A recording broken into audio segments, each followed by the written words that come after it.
Good afternoon, everyone, and welcome back to the Stories That Inspire Us podcast. Oh my gosh, I have such an amazing guest on today, and I'm just going to backtrack it just a tad. You all know that Stories That Inspire Us is all about the stories behind the stories. Well, I met this amazing entrepreneur who's not only an entrepreneur, she's a mom, she's a nutritionist. Like, there's just so many titles there that we'll get into in a moment.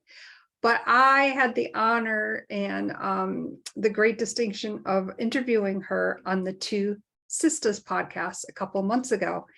And we had such an amazing conversation, and her story behind the story is what inspires me. So without further ado, I want to welcome to the Stories That Inspire Us podcast, Sarah Thomas. Thank you so much for being here today. Hi, I'm so excited to be here. Thank you for having me back. Oh, you're so welcome. Now, Sarah, before we got on, as we're kind of catching up very briefly and chatting about the video that we're going to be, the podcast we are going to be doing today, you look absolutely, I just want to say you look absolutely gorgeous. And she's like, oh my gosh, I just got done filming my workouts and this or that. And this is the beauty of entrepreneurship. We show up authentically us. So, and she looks fantastic. That's just well, thank you so very much. It's such a compliment. It's just, exactly what you just said. I show up as I am, and there's no filter. So, it's real life. It is. And with real life comes many different responsibilities and things along the way that sometimes divert us, sometimes redirect us, pivot us in the direction we're supposed to go. And you are the CEO of your business, Burn, Fat, and Feast. Did I get that correct? Yes. Okay. And first of all, I love that name. As I've said before, there's just something very real and authentic about that. Tell us a little bit about how you came up with that name.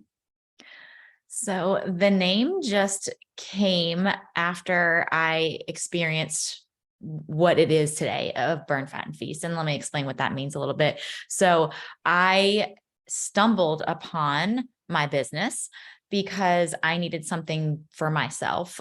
So I was about 35 years old, and I was a fitness professional. I taught fitness classes, over 20 classes a week. I was just in this rut of, I didn't feel good. I was over exercising. I was under eating. I was carrying excess weight. I had 3 babies. And so I was at a breaking point that I think a lot of women can resonate with. We've all felt like we've been at that breaking point, whether it's been with wellness or just being a mom or whatever the case may be. And so that's where I was. And I knew that I had to do something different in my life. I knew that there needed to be something that changed in my life and some big changes.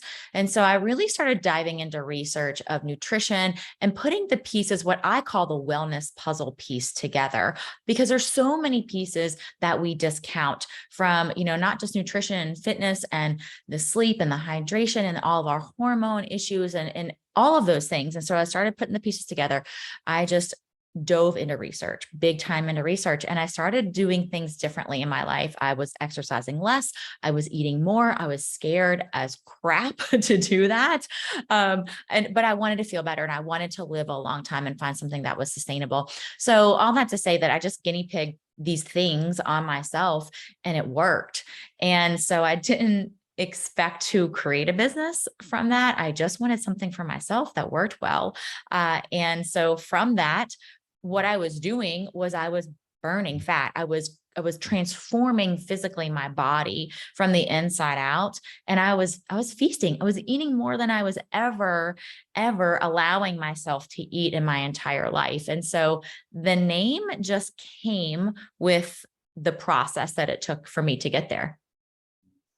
I love that. And I also love, and as you were describing, you were going through this process, right? And you're finding, oh, okay, I'm exercising less, I'm burning more fat. And by the way, I just want to welcome, of course, my listeners on the Wisdom Audio app. And I want to tell you that I'll have what she's having, because let me tell you, the definition in those arms, boom. Now, for a lot of people, and the reason why I get so excited about conversations like this really is the story behind the story, because there's a lot of misperceptions, especially for women, Mhm. about exercising less and eating more. When you discovered that, like a light bulb just must have like holy crap, what have I stumbled upon? Yes. However, it was such a mental process for me because I had over exercised for decades of my life. And if anyone listening has been a fitness instructor in the past, that's what fitness instructors do.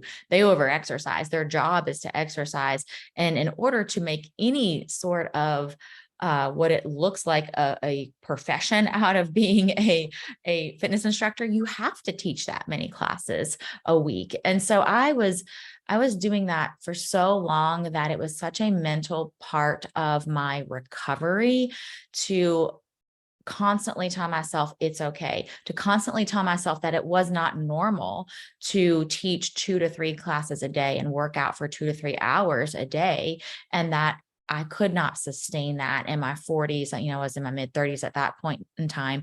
I'm in my mid 40s now, but that I could not sustain that, my 40s, my 50s and beyond in my life. And so a lot of that was a process for me. It's still a process. I still have to remind myself 30 minutes, you're good, move on, do something else with your day. So it was so incredibly eye-opening though, when I did start to feel and see the change.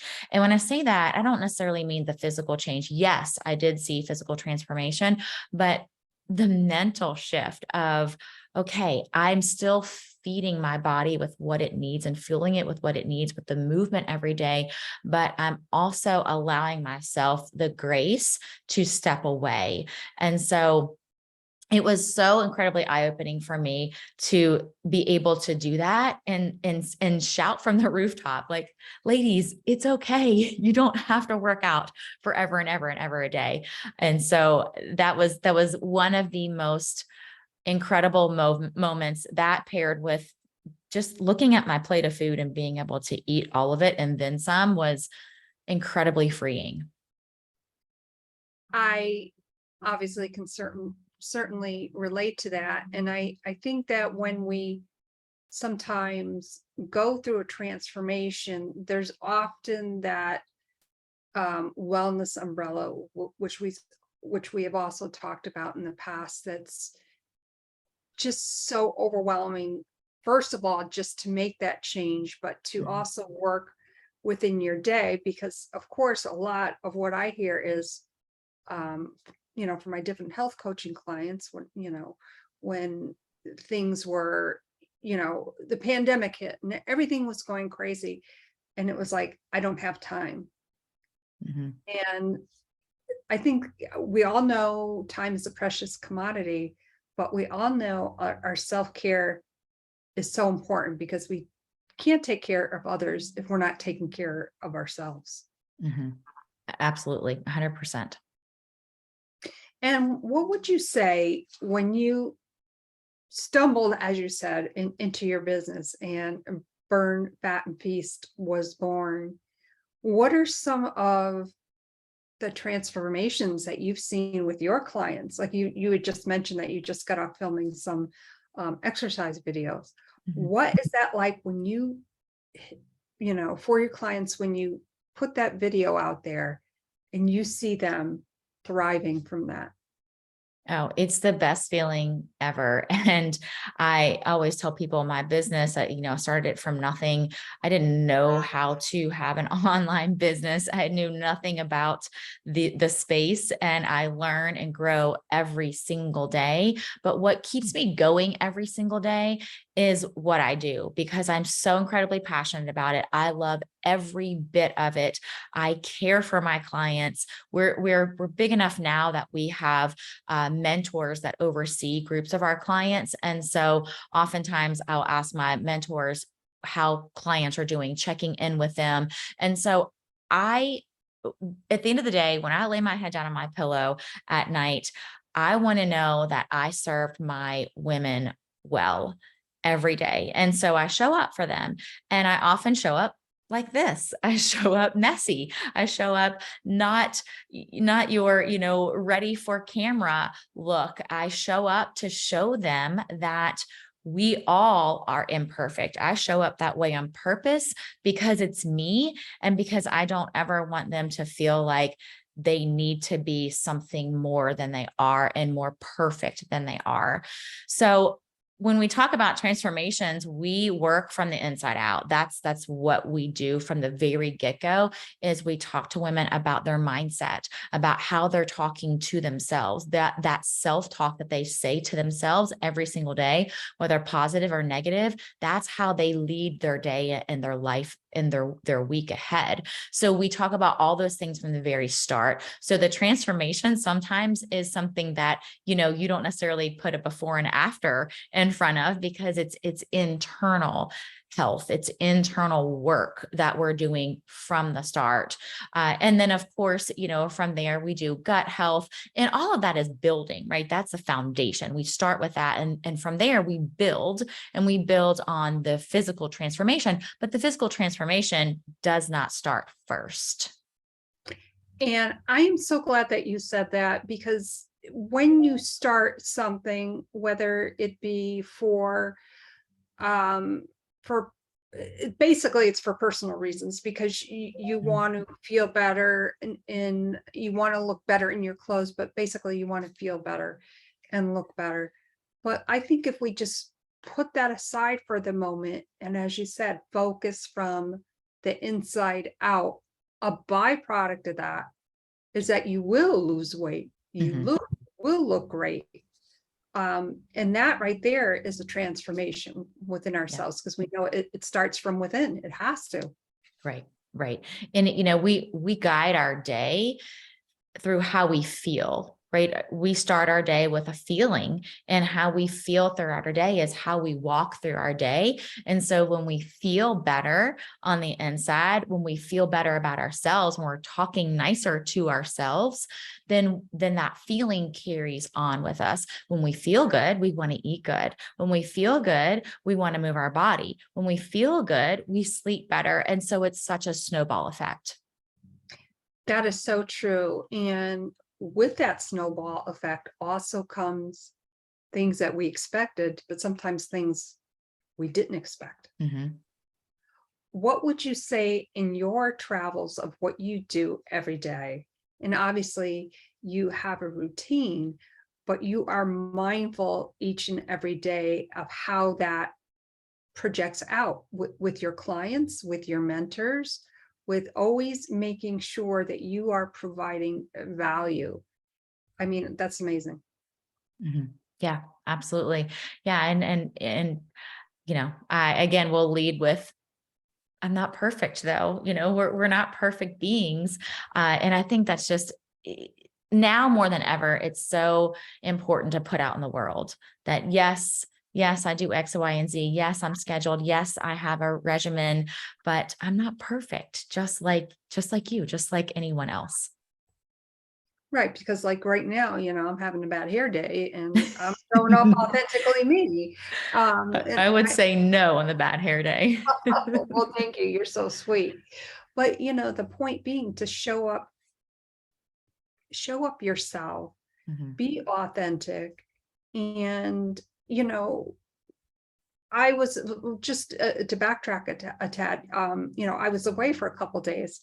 And of course, this morning I'm back in my office, and, things go haywire. And so when I feel that, and I just want to share this because I think it's really important. As you mentioned, when you wake up, you have that feeling. Well, my feeling was great when I walked in, and then all digital stuff started going haywire. And I'm like, okay, take a deep breath. Let's work through this. What can I learn from this? Right. Stepped away from it, was able to figure it out, and it worked out.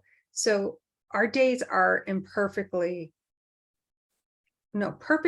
imperfect, but our outcomes can be even greater than we expected, even when all hell breaks loose. Yeah, absolutely. I love how you just said that you stepped away, you gave yourself a moment, and then you said, what can I learn from this? That that is key into any day that, when some days you end your day and you think, gosh, did anything go right? But if you can step away and say, okay, this didn't go well, this wasn't as planned, whatever. But you can also say, what did I learn from that? How can I move forward from this? Then you know that you're making progress, because progress isn't perfect. Progress sometimes looks like 2 steps forward and 5 steps backwards. It certainly does. And it reminds me of that Paula Abdul song, 2 steps forward, 3 steps, 5 steps back, however that rhyme goes. Uh-huh. But I often think of that because I like comedy, and sometimes you need to remove yourself from the situation and look at something on a comical basis. And just as you mentioned, my act of stepping away and saying, all right, how am I going to get through this? What can I do differently? And I came up with a plan. And although it may seem like an additional step, it's really not in the grand scheme of things. So I'm like, Mhm. okay, problem solved. Now I got to work Yeah, on this issue. And then it worked out. Now I'm not yeah. saying that happens all the time. Sometimes I need a little bit longer. And then of course I Mhm. go to the mirror and I go, hey, how you doing? I got to make yourself laugh, right? That's right. That's right.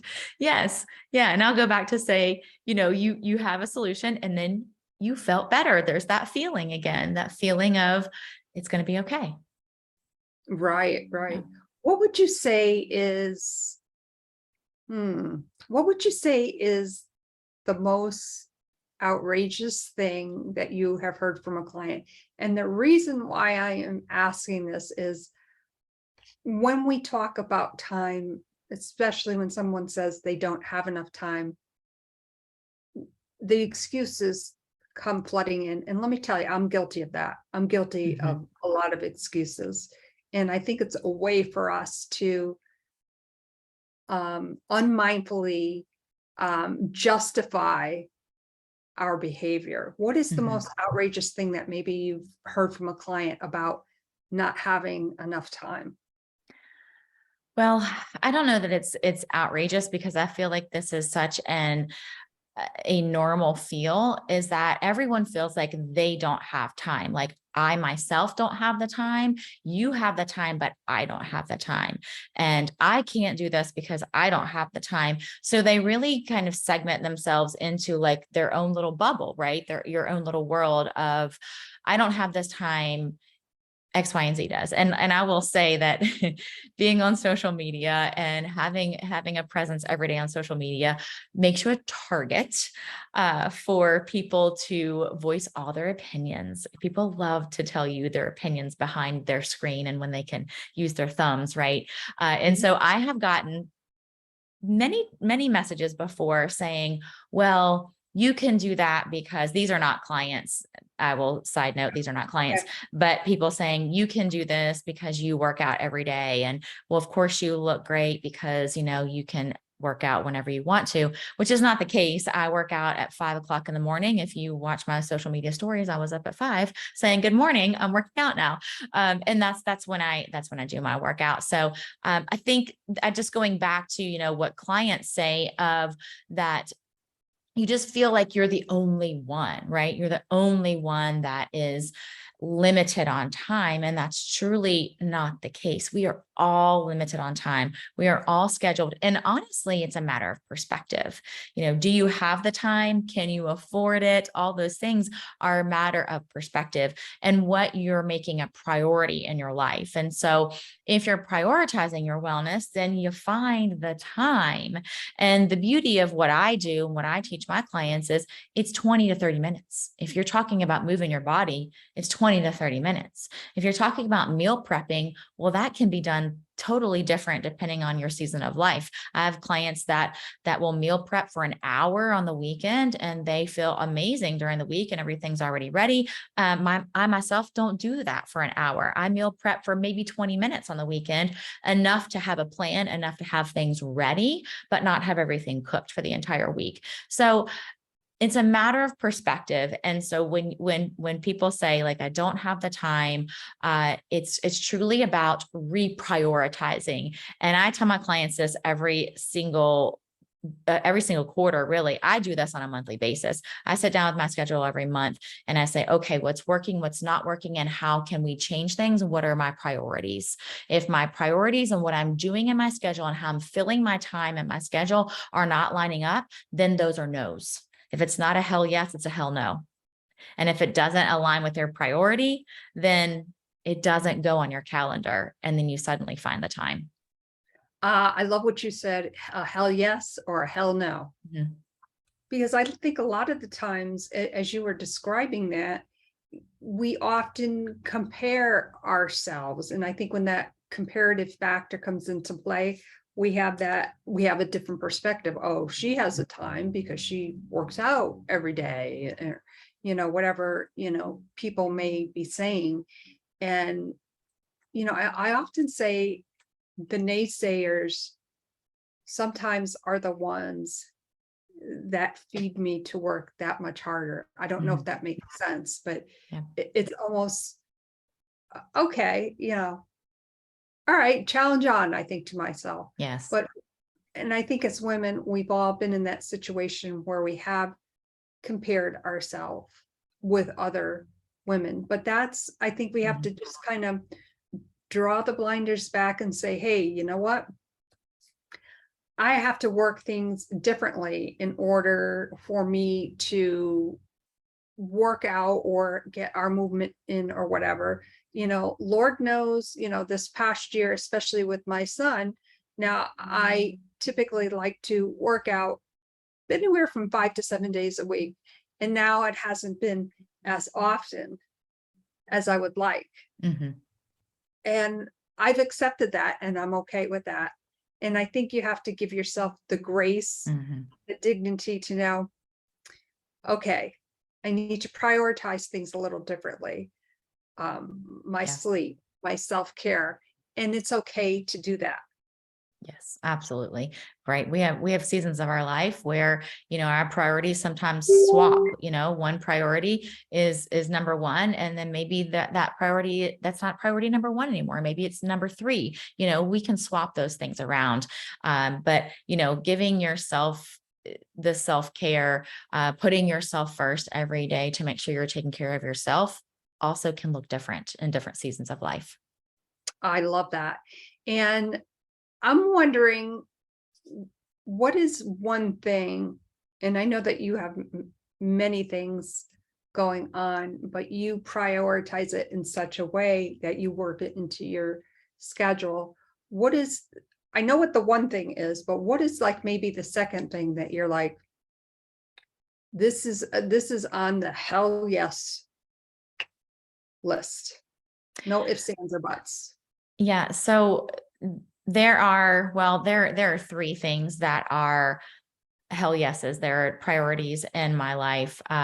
Moving my body every single day, eating well, fueling my body well, and sleeping well.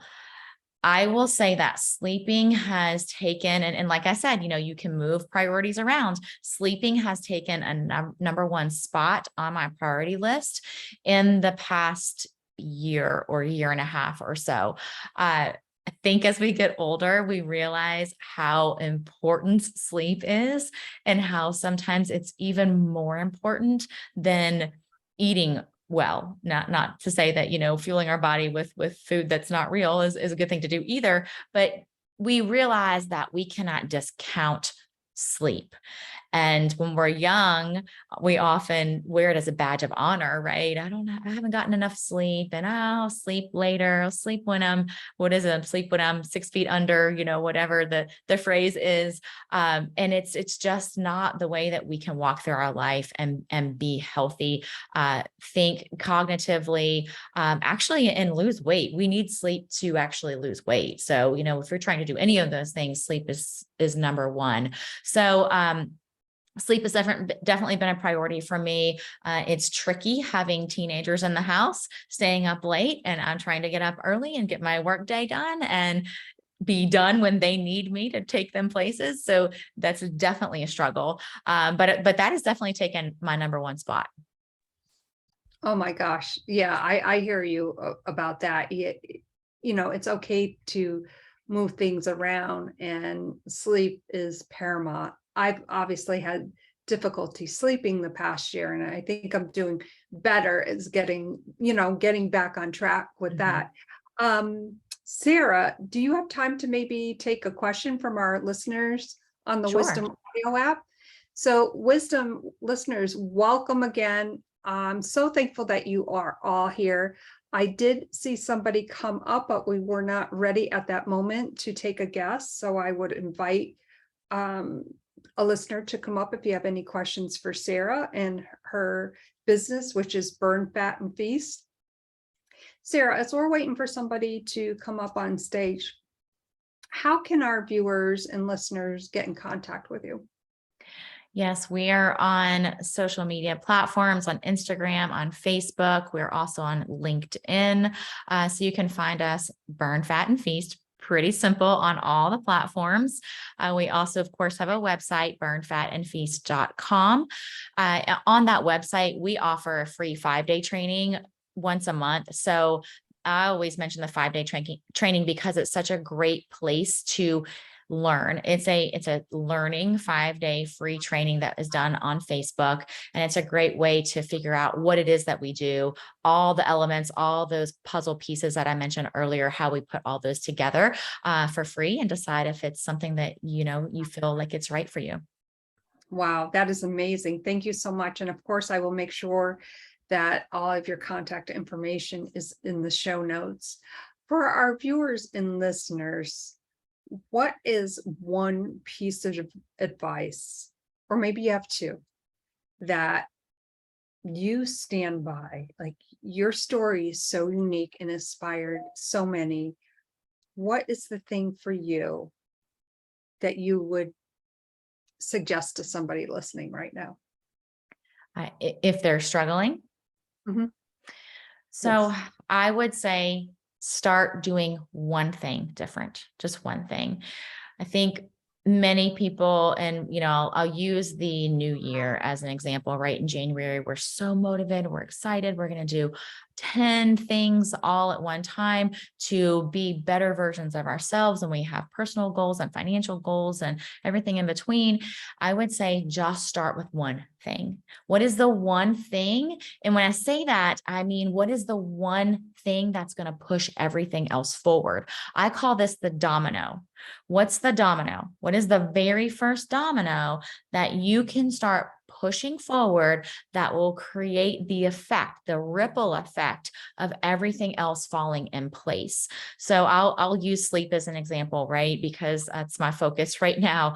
If you're lacking sleep and you don't have time to move your body and you can't meal prep and you're tired and you're foggy, and maybe that's where you need to start. Maybe you just need to commit to getting 8 hours of sleep every single night. Now, that's easier said than done. And of course, there should be a process where you kind of implement a little bit more sleep every night. But if that's the thing that's going to push the domino forward, or that's the thing that you think will push the dominoes forward, that's where you start.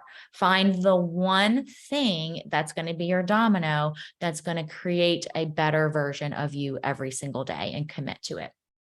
I love that analogy. The domino pushing forward to what you want to get to, that's going to start the domino train for you. I love that. Such a Yeah. great analogy. Thank you. Well, Wisdom, thank you so much for being here today. And I do apologize. Somebody had come up and we were in the conversation mode. I didn't have an opportunity to greet them on stage. But if you do have any questions for Sarah, you can certainly contact her at Burn, Fat, and Feast on Instagram and Facebook. And she's also on LinkedIn. I'm going to sign off the Wisdom app for now. Thank you, everyone, for being here. My listeners, you are all amazing. And know that if you have a story to share, it is that important, because somebody needs to be inspired by your story. Thank you so much, and we'll see you soon. Sarah, I want to take this opportunity to thank you so much. I know how busy you are, and I'm just so excited that you were able to be on the Stories podcast today. Your story continues to inspire me. Like, I just have this big smile on my face, and I think it's so amazing what you do, how you do it, and your wellness umbrella is changed for the benefit of helping others. That's what inspires me. Thank you so much for being on the Stories podcast today. Thank you so much for having me. I appreciate it. You're so welcome. Remember, everyone, like I said, if you have a story to tell, somebody needs to hear it. It's that important. If you are interested in being a guest, feel free to go to my website and register as a guest. Let's get the conversation going. Bye now, everyone, and thank you so much for being here. Stories will be back again real soon.